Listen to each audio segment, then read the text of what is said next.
இதுவரைக்கும் தீரன் tech YouTube சேனலை subscribe பண்ணாமல் இருந்தீங்கன்னா சப்ஸ்கிரைப் பண்ணிவிட்டு பக்கத்தில் இருக்க பெல் சிம்பிள் கிளிக் பண்ணி அதில் ஆல்னு சூஸ் பண்ணிக்கோங்க. அப்போ தான் நான் போடுற ஒவ்வொரு வீடியோவும் உங்களுக்கு நோட்டிஃபிகேஷனாக வரும். Friends, welcome to my channel Dheeran tech. So இன்றைக்கி நம்ம என்ன பார்க்க போகிறோன்னா செகண்ட் யூனிட், அதாவது problem solving and Python programming. So இந்த சப்ஜெக்டில் செகண்ட் யூனிட் இது வரைக்கும் பார்த்துட்டு இருந்தோம். So data expression and statement.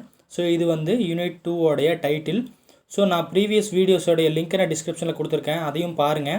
So இந்த ப்ராப்ளம் சால்விங் அண்ட் பைத்தான் ப்ரோக்ராமிங்க்கு லெக்சர் சீரீஸை நான் ஒரு பிளேலிஸ்ட்டாகவும் க்ரியேட் பண்ணி கீழே அதுக்கான லிங்க்கை கொடுத்துருக்கேன்.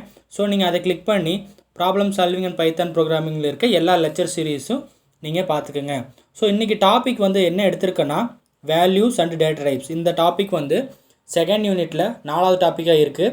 ஸோ ஃபஸ்ட்டு வேல்யூஸ்னால் என்னென்னு பார்க்கலாம். வேல்யூ எப்படியெல்லாம் இருக்கலாம்னா லெட்டராக இருக்கலாம், நம்பராக இருக்கலாம், அல்லது ஸ்ட்ரிங்காக கூட இருக்கலாம்னு சொல்லியிருக்காங்க.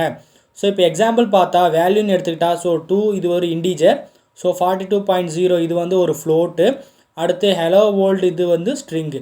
ஸோ இது மாதிரி வேல்யூஸாக இருக்கலாம். அடுத்து டேட்டா டைப்புங்க கான்செப்ட் வரும்போது பைத்தானில் ஒவ்வொரு வேல்யூக்கும் ஒரு டேட்டா டைப் இருக்குது. ஸோ இப்போ 2ங்கிறது ஒரு இண்டீஜர், ஸோ இது வந்து இண்டீஜர் டேட்டா டைப். ஸோ 42.0ங்கிறது இது வந்து ஃப்ளோட் டேட்டா டைப். அடுத்தது பைத்தானில் வந்து 4 ஸ்டாண்டர்ட் டேட்டா டைப்ஸ் இருக்குதுன்னு சொல்கிறாங்க. ஸோ அது 4 என்னென்னு பார்க்கலாம்.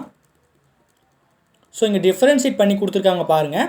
ஸோ டேட்டா டைப் வந்து இப்படி டிஃப்ரென்ஷியேட் பண்ணியிருக்கோம். ஃபஸ்ட்டு வந்து நம்பர்ஸ், அடுத்து Boolean, sequence, sets and dictionary, இந்த மாதிரி கொடுத்துருக்கோம். ஸோ இப்போ நம்பர்ஸ்ன்னு பார்க்கும்போது அந்த நம்பர்ஸ்க்குள்ளே integer data type, floating point and complex. So இது 3 சேர்ந்தது வந்து நம்பர். அடுத்து பூலியன் வந்து 0s and 1s நமக்கு தெரியும். அடுத்து சீக்வன்ஸ் பார்க்கும்போது அதில் ஸ்ட்ரிங், டியூப்பிள், லிஸ்ட்டு இதெல்லாம் சீக்வன்ஸுங்கிற கான்செப்டில் வரும். அடுத்து செட்ஸ், அப்புறம் டிக்ஷனரி.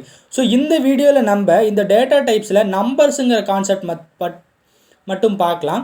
ஸோ அதில் integer, floating point and complex இது 3 மட்டும் பார்க்கலாம்.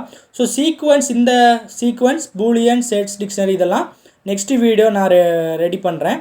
ஸோ இப்போ நம்பர்ஸ் பற்றி மட்டும் பார்க்கலாம்.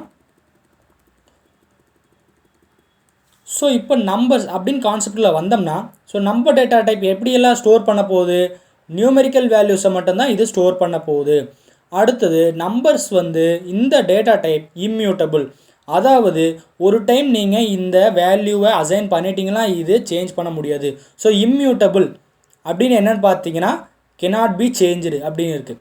ஸோ இந்த நம்பர்ஸ்குள்ளே நம்ம முன்னாடியே பார்த்தோம் 3 விதமாக டைப்ஸ் இருக்குது. So integer, floating point and complex. So இந்த இண்டீஜர், ஃப்ளோட்டிங் பாயிண்ட், காம்ப்ளெக்ஸுங்கிறதையும் 1 by 1 பார்க்கலாம். ஸோ ஃபஸ்ட்டு இண்டீஜர் அப்படின்னு என்னென்னு பார்த்தோம்னா ஹோல் நம்பர்ஸ், அதாவது ஃப்ளோட்டிங் பாயிண்ட் இருக்காது, இது வந்து இண்டீஜர். இதில் பாசிட்டிவ் வேல்யூ இருக்கலாம், நெகட்டிவ் வேல்யூ இருக்கலாம். ஸோ இங்கே எக்ஸாம்பிள் பார்த்தோம்னா a is equal to 10 இது ஒரு இண்டீஜர். இதை எப்படி யூசர்ட்டு இன்புட் வாங்கலான்னா a is equal to int input enter value இது. ஸோ இந்த மாதிரி ஸ்டேட்மெண்ட் மூலிமா நாம் இண்டீஜர் வேல்யூ வாங்கலாம். அடுத்து ஃப்ளோட்டு அப்படின்னு கான்செப்டில் போனோம்னா, ஃப்ளோட்னா என்ன, டெசிமல் பாயிண்ட் இருக்கும், அதாவது டெசிமல் பார்ட் இருக்கும், அப்புறம் ஃப்ராக்ஷனல் பார்ட். ஸோ இங்கே பாருங்கள் a is equal to 3.15 அப்படின்னு இருக்குது. ஸோ 3 வந்து டெசிமல் பார்ட், 15 அப்படிங்கிறது ஃப்ராக்ஷனல் பார்ட். ஸோ இது வந்து ஃப்ளோட். ஸோ ஃப்ளோட்டை எப்படி நாம் இன்புட் வாங்கணும்னா, ஸோ ப்ரீவியஸில் நாம் இண்டீஜர் எப்படி வாங்கியிருப்போம், a is equal to int input enter value இந்த மாதிரி கொடுத்து இண்டீஜர் வாங்கியிருப்போம். அந்த இன்ட்டுக்கு பதிலாக நம்ம இங்கே ஃப்ளோட்டுன்னு போட போகிறோம். ஸோ இங்கே வந்து டேட்டா டைப் மட்டும் நாம் சேஞ்ச் பண்ண போகிறோம். So a is equal to float, அப்புறம் input enter value. இப்போ ஃப்ளோட் பார்த்தாச்சு. அடுத்து காம்ப்ளெக்ஸ் பார்க்கலாம். ஸோ காம்ப்ளெக்ஸ் அப்படின்னா it is a combination of real and imaginary part. So ரியல்னா என்ன நமக்கு தெரியும், இமேஜினரினா இமேஜினேஷனை கற்பனை பகுதின்னு சொல்லுவோம். ஸோ எக்ஸாம்பிள் பார்த்தோம்னா 2 + 5j அப்படின்னு இருக்குது, அதுக்கு கீழே a + bi. ஸோ இது வந்து ரியல், அடுத்து இது வந்து இமேஜினரி. ஸோ நம்ம இன்றைக்கி வந்து நம்பர்ஸில் வந்து இண்டீஜர், ஃப்ளோட், காம்ப்ளெக்ஸ் பார்த்தோம். ஸோ நெக்ஸ்ட் வீடியோவில் சீக்வன்ஸ் பற்றின இதை பார்க்கலாம். ஸோ தேங்க்ஸ் ஃபார் வாட்சிங்.